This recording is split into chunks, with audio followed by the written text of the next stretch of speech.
You step onto the soft sand of a beach you have dreamed about for years. The sun warms your skin exactly the way you imagined it would. A turquoise wave folds onto the shore and hisses back. And yet, within minutes, a quiet ache settles back into your chest. You look around at the postcard perfect scene. Something must be wrong with you. You travel for 2 days to reach paradise, and your mind is already somewhere else. The easy explanation is that you are ungrateful or broken or simply incapable of being happy. But the real answer is far stranger. Your brain has a hidden system, a network of neurons that never stops talking. And that network does not care where you are. In fact, it might be the very reason you can feel miserable even when nothing is wrong. What if the paradise you were searching for was never a place at all, but a state of attention that your brain refuses to grant you? The real answer starts in a brain scanner almost a quarter of a century ago. A neuroscientist named Marcus Reichle noticed something odd. When his subjects lay in the scanner with no task to do, a specific set of brain regions lit up in perfect synchrony. He called this the default mode network. Most scientists at the time ignored it. They assumed it was just the brain idling like a car engine in park. But Reichle had a hunch. He believed this network was the neurological home of something profoundly human. The default mode network, he found, activates whenever you turn your attention inward. It is the circuitry behind your autobiographical self. It stores your memories. It replays yesterday's awkward conversation in excruciating detail, projects you into next week's meeting, imagining everything that could go wrong. It crafts the story you tell yourself about who you are and what your life means. It is quite literally the voice in your head. And here is the crucial part. This network is not something you switch on. It runs by default. The moment you are not absorbed in a task, the default mode network takes over. It fills the silence with a constant stream of past and future. Now imagine what happens when you finally arrive at that perfect beach. Your senses are flooded with warmth, color, and sound. But for your default mode network, this is simply an invitation to launch into a full review of your life. It reminds you of the argument you had before you left. It guesses what your colleagues are saying about your absence. It compares this beach to a better one you saw on Instagram 3 years ago. It calculates how soon you have to go back to work. The setting has changed, but the mind has brought its entire chaotic office with it. Is it any wonder that you can be sad in paradise?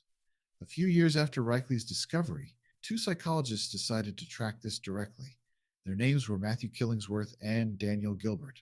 They built a smartphone app that pinged thousands of people at random moments throughout their day. The app asked three simple questions. What are you doing right now? What are you thinking about? And how happy do you feel? They collected over 250,000 responses.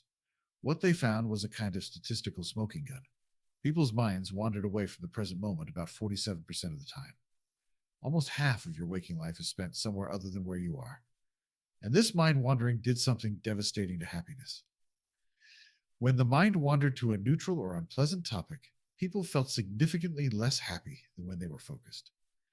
But even when the mind wandered to a pleasant topic, they were not any happier than when they were fully present. The mere act of wandering away from the now drained the moment of its joy. Even if the fantasy was beautiful, the fact that you were not here made you less happy. Killingsworth and Gilbert's data showed that the content of your activity, whether you were lying on a beach or scrubbing dishes, mattered far less than where your attention was. An unfocused mind is an unhappy mind. The corollary is brutal. The quality of your life does not depend on your circumstances. It depends on how often your brain hijacks your attention into the past and future. The beach cannot save you because the beach is just a stage. Your inner monologue is the play, and it is almost always a tragedy. But here is where the story gets deeply counterintuitive. The default mode network is not a glitch. It is not a design flaw evolution forgot to delete. This network is the very thing that makes you a coherent person. Without it, you would have no sense of identity, no ability to learn from your past mistakes, no capacity to plan for a future that feels more promising than your present. The same neural machinery that tortures you with regret also built your ambitions.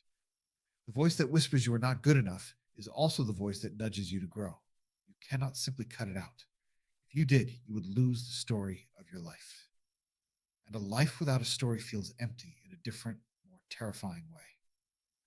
So the question is not how to delete your default mode network. It is how to live beside it without letting it steal every golden moment. The brain evolved this network for a world very different from your own. 100,000 years ago, replaying a near miss with a predator in your mind might save your life the next time. Imagining the worst possible outcome of a social conflict helped you navigate tight knit tribal politics.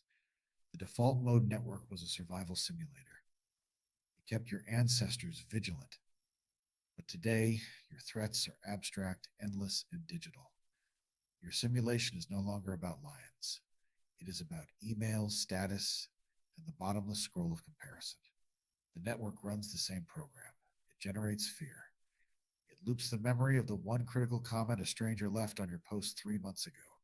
And because modern threats never really disappear, the simulator never hits the off switch. It churns while you eat, while you drive, while you stand on a beach in paradise. You feel a sadness that has no obvious source, because the source is a ghost from your past or a phantom from your future. The ancient machinery is doing its job perfectly. The problem is that the job is now obsolete. Around the same time, Killingsworth and Gilbert were collecting their data. A different researcher named Judson Brewer stumbled on something that felt like a quiet revolution. Brewer, then at Yale, was studying the brains of experienced meditators. He put them in a scanner and watched what happened to their default mode network. What he found was stark. In seasoned meditators, this chattering network was measurably quieter. Not dead, but less sticky. And when it did activate, it was quickly reeled in by other brain regions associated with present moment awareness. It was as if these individuals had trained an inner muscle to notice the voice and gently let it pass. They were not fighting the default mode network. They were just not buying everything it sold. Brewer's work and similar studies since have confirmed something that ancient contemplative traditions have said for millennia. The mind's tendency to wander is not a permanent sentence. You can shift the balance. The key is not to chase the perfect life so you have nothing to ruminate about, because the default mode network will always find material. If you are rich, it will remind you of the one friend who betrayed you. If you are loved, it will imagine losing that love. The paradise you seek by changing your circumstances is a mirage. The real paradise is a skill. It is the ability to let a thought be just a thought. It is the practice of returning your attention to the raw texture of sunlight on your arm without a commentary track. When you first learn this, it feels almost too simple, but the data are clear. Your moment to moment happiness tracks your attention, not your location. Now, consider the modern world you live in. You carry a device in your pocket designed to exploit exactly this vulnerability. Every notification is a hook for the wandering mind. Every algorithmic feed is a stimulant for the default mode network, feeding it an endless stream of hypothetical problems and lives you could have lived. You reach for your phone the instant you feel a moment of stillness. You are trying to escape the voice in your head by giving it more content to talk about. It is like pouring gasoline on a fire you hoped would go out. No wonder the sadness follows you everywhere. It does not matter how far you fly. The boundary between suffering and peace is not a border on a map. It is a line drawn inside your own brain. The next time you find yourself on that beach or in that quiet morning kitchen and you feel the familiar ache rising, do not panic. Do not curse yourself for failing to enjoy what you should enjoy. Instead, see the ache for what it is. It is your default mode network, an ancient guardian, tapping you on the shoulder with a worry that is already gone or not yet real. Thank it for its concern, and then let your attention sink back into the sand under your feet. Feel the tiny cold sensation of a wave reaching your ankles. Hear the particular hush of wind through a palm tree. These sensations are the antidote. They are the gateway out of the simulator and into the actual world. There is a quiet, profound truth hidden in this science. You are not broken. You are not ungrateful. Your sadness in paradise was never a verdict on your life. It was simply a neurological misunderstanding, repeated 1,000 times a day until you believed it. And once you see that, the paradise begins to shift. It is no longer a dot on a travel brochure. It is a fleeting, accessible moment between two thoughts. The voice will start again. It always does. But now you know, the place was never the problem. The problem was a network running its ancient, well-intentioned program. And the solution is not to fix your life, but to gently, repeatedly come back to it. You are back on that white sand beach. The water still glitters. The ache may still be there, faint and familiar. But this time you do not ask what is wrong with you. You feel the sun exactly as it is, without a story. And in that silence, for a single, full breath, you are truly here. You are home. If you enjoyed this video, please subscribe to our channel. A new story every week.